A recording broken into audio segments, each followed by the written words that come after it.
voice of truth tells me a different story.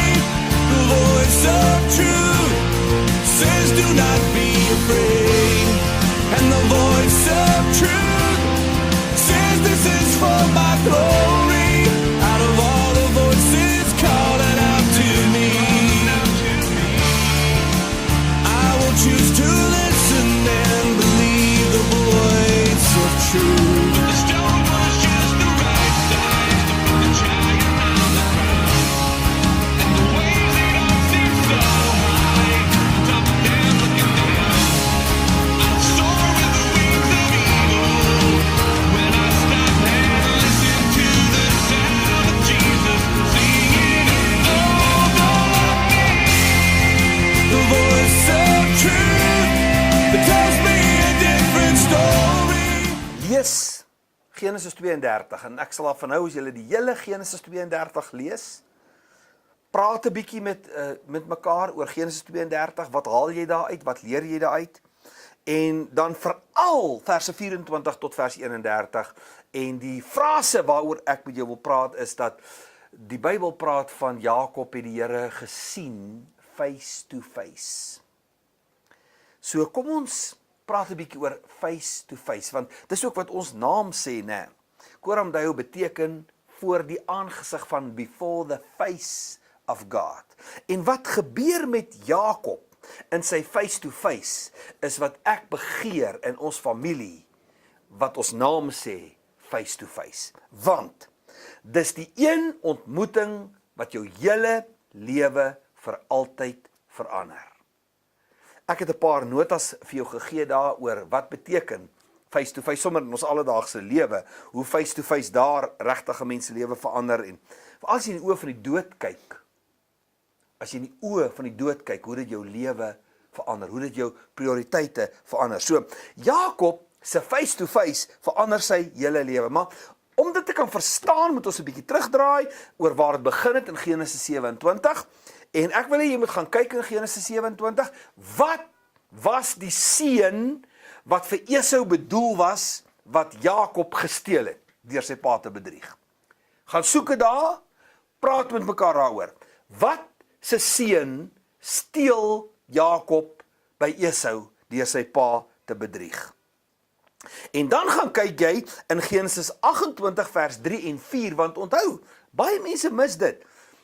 Jakob het sy eie seun gehaat, wat sy pa vir hom gegee het. In Genesis 28 vers 3 en 4, kry hy eintlik die seun wat syne is. Wat die Abraham seun is, want hy is die een wat dit moet voortsit. Maar Jakob hoor dit nie, Jakob luister nie. Hy mis dit, omdat sy oog op iemand anders is, omdat sy oog op iemand anders se seun is, omdat sy oog op iets anders is, mis hy wat die Here vir hom het, omdat hy nie weet wie hy is nie. Jaag hy iets anders, soek hy rond en mis hy dit eintlik. So, Jakob se hele worsteling met die Here, daai nag, gaan dan eintlik oor, wie is ek? Want dit is wat die Here hom vra, wat is jou naam?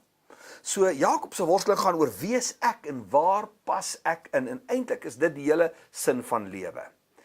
Wie is jy? Waar pas jy in die storie? Wat is die rol wat jy moet speel in hierdie drama?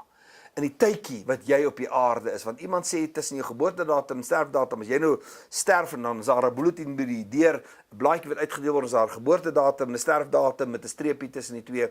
Die geboortedatum en die sterfdatum is die Here se en die streepie tussenin is joune. Dis al wat jy het, daai mikrosekonde. Maar wat is die rol wat jy dan moet speel? So sy worsteling gaan oor identiteit. In watter spieël kyk jy om te sien wie jy is? Want Jakob kyk in Esau se spieël. Hy sien Esau en hy dink dit is dit. Wat is my bestemming? Waarheen is ek op pad? Ons het so baie al met mekaar daaroor gepraat. En as Isak vir hom vra, want Isak is nou blind, hy kan nie meer sien nie. As Isak vir Jakob vra, wie is jy? Dan sê hy, ek is Esau. Genesis 27 vers 19. So, wat sien jy as jy in die spieël kyk? Kom ons gaan vat dit 'n stappie verder. Wat sien jy as jy in die spieël van jou verbeelding kyk? Watter gesig wys jy vir die mense? Want Jakob wys Esau se gesig. Hy gee voor wie hy nie is nie. Hy gee voor wat hy nie is nie, om iets te kry wat nooit syne was nie.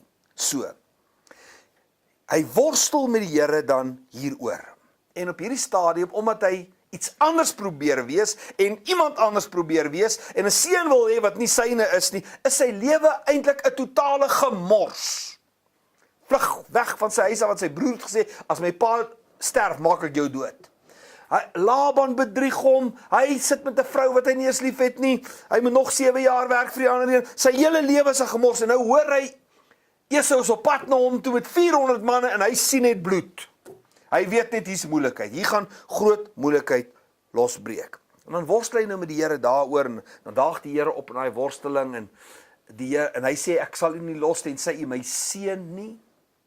En Jakob kry 'n openbaring van wie hy is, en watter seun syne is. In die oomblik toe Jakob face to face kom met die Here, word die Here die spieël waarin hy sien wie hy is en wat sy destiny is. En toe hy dit sien, kon hy laat los wat hy voorgegee het om te wees.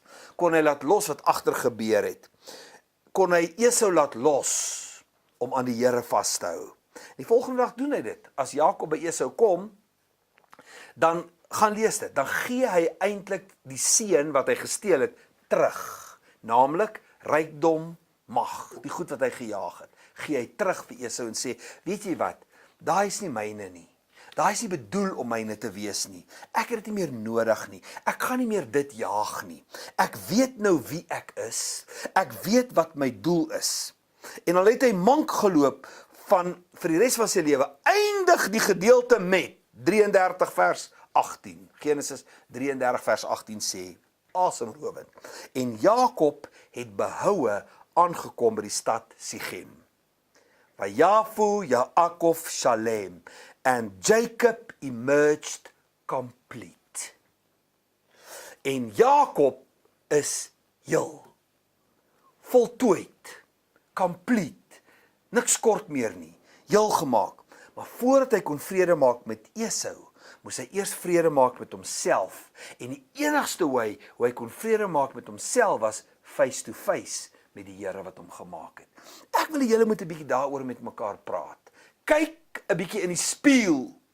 En kom ons praat 'n bietjie weer oor, weet jy wie jy is? Weet jy wat jou bestemming is? Weet jy waarheen jy op pad is? Weet jy wat jou rol is? Kyk 'n bietjie of julle met mekaar daaroor kan deel. En as jy dit nie weet nie, praat 'n bietjie uit die lig van hierdie storie, hoe gaan jy dit ontdek?